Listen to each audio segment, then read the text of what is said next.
واش يضوك عسلامة. نسقسيك، نعم. علاه الشعب الجزائري يحب يكتب على الحيط؟ أي المواطن الجزائري يحب يكتب يعبر، حرية التعبير، الكتابة على الجدران، حرية التعبير، يدير تعبير على روحه.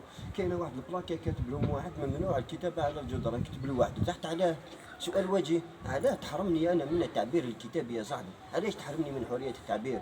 اذا حبيت تعرف حرية التعبير روح الى المراحل العمومية اكرمكم الله، شوف الجدر، شوف التعبير الكتابي على اصول، تعبير شفهي، تعبير كتابي، فيه كل انواع الشعر الحر والملحون. يعني واحد قال له يا ايها الشعب المتخلف لماذا تكتبون على الجدر؟ هو كتبها على الجدار تاع المرحاض العمومي، جاوبوا واحد لتحت، تحت في الميسنجر تاع المرحاض العمومي، قال له واش يجيك من شعب احمر والله راه عندك الحق، داروا كونفرساسيون في طواليت بيبليك حاشاكم.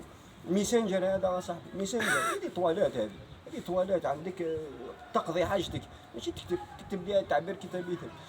احنا زايدين في اليوم العالمي للزقاره من الاخر، تروح تلقى بلاكه ممنوع رمي الاوساخ اوتوماتيكمون تلقى فيها اوساخ، تروح تلقى بلاكه ممنوع لي كوبل اوتوماتيكمون تلقى لي كوبل تاع.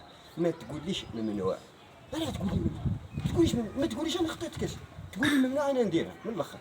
كل ممنوع مرغوب احنا عندنا، كلنا نعبروا تعبير كتابي بكلمات ليست كالكلمات والعياذ بالله.